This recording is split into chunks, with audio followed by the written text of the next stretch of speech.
আমার প্রশ্ন নিপুণ ভাইয়ের কাছে।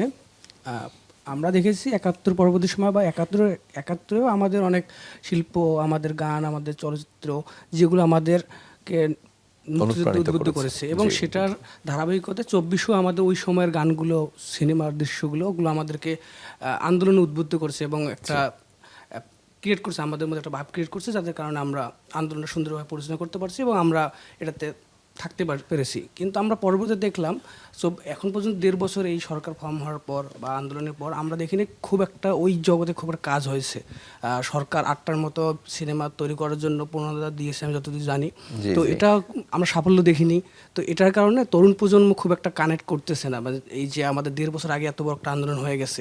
তো এখানে আপনার দায়বদ্ধতার জায়গাটুকু কতটুকু আপনাদের মনে হয় যে এটা কী কারণে হচ্ছে না? মানে আমার মানে মূল বিষয়টি হলো যে কী কারণে মনে হয় যে এটা হচ্ছে না? আপনাদের জায়গাটুকু কি ওন করার জায়গা আছে কিনা? মানে আপনারা অ্যাকচুয়ালি এই আন্দোলনটাকে ওন করতেছেন কিনা ওই জায়গা থেকে, যে আমরা এই কারণে এই জিনিসগুলো তৈরি করছি না বা আমরা অ্যাবসলিউটলি ওন করার ওনারশিপের ব্যাপারে আসলে কোনো রকম ডাউট নাই, বিকজ এই ২৪-এর গণ আন্দোলনে যেসব শিল্পী, পরিচালক, অভিনেতা, অভিনেত্রীরাও স্বপ্রণোদিত হয়ে আসলে যোগ দিয়েছিলেন, তাদের মধ্যে এখনও ওই বিশ্বাসটা এখনও অটুট আছে।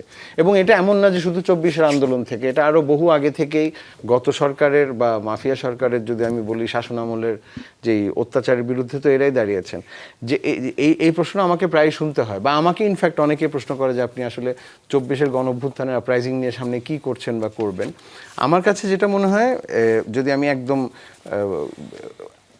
স্পিরিট নিয়ে কারো কোনো রকমের ডাউটও নাই, দ্বন্দ্বও নাই, কিন্তু বেসিক্যালি চলচ্চিত্র বানানো, সিনেমা বানানো বা একটা ওয়েব সিরিজ বানানো অনেক এক্সপেন্সিভ একটা খরচ একটা ব্যাপার, এবং এটার জন্য একটা সময়সাধ্য ব্যাপার। আমি চাইলাম আর আমি একটা নাটক বানিয়ে ফেললাম, রাতারাতি করে ফেললাম, সেটা আসলে খুব সহজে পেরে ওঠা যায়ও না। এরকম অনেকের মধ্যেই প্ল্যান আছে, সেটা সরাসরি হয়তো ২৪-এর গণ আন্দোলন না হোক, কিংবা ২৪-এর গণ আন্দোলনকে পটভূমির মধ্যে রেখে আমি ইমিডিয়েটলি চেষ্টা করেছিলাম একটা কাজ করতে। আমি ২৪-এর গণ আন্দোলনের পরেই আমি আমার একটা ওয়েব সিরিজ করেছিলাম জিম্মি, হইচইয়ের জন্য, যেখানে বেসিক্যালি ব্যাপারটা ছিল, এই গল্পটাই ছিল একটা বিদ্যুৎ অফিস, এবং ওই অফিসটার মধ্যে প্রচুর দুর্নীতি হয়। এখন হঠাৎ করে যখন আসলে স্বৈরাচারী সরকার পালিয়ে গেল, এই অফিসের টাকাগুলো কারা নিবে? এই অফিসাররা রয়ে গেছে, এখন এই টাকাগুলো কোথায় যাবে? এই টাকাগুলো তো আবার নতুন সরকার এসে যদি ধরে ফেলে, তাহলে এরা সবাই জেলে যাবে, আবার ওদের লোভ হচ্ছে খাওয়ার জন্য। সো ছোট পরিসরে আস্তে আস্তে একটু হচ্ছে, এটা সামনে আরও বাড়বে।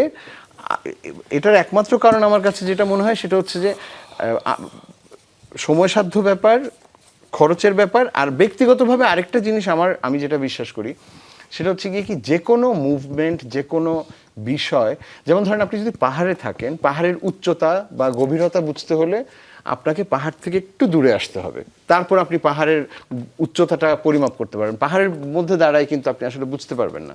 সো সিমিলারলি ২৪-এর যে গণ আন্দোলনটা, যে রক্তাক্ত গণ আন্দোলন যত রকম ডাইনামিক্সের মধ্যে দিয়ে আসছে, এটাকে সঠিকভাবে যে কোনো একজন পরিচালকের বা লেখকের জাজ করতে গেলে এটা থেকে একটু দূরে এসে একটা থার্ড আই ভিউ থেকে দেখতে হবে। আমার মনে হয় যে সেটার কারণেই একটু এই ১.৫ বছরের মধ্যে ইমিডিয়েটলি আসে নাই। অ্যান্ড থ্যাঙ্কফুলি আমি বলবো কি, ১.৫ বছরের মধ্যে যে খুব র্যান্ডম কাজও আসে নাই, এটাও একদিক দিয়ে ভালো।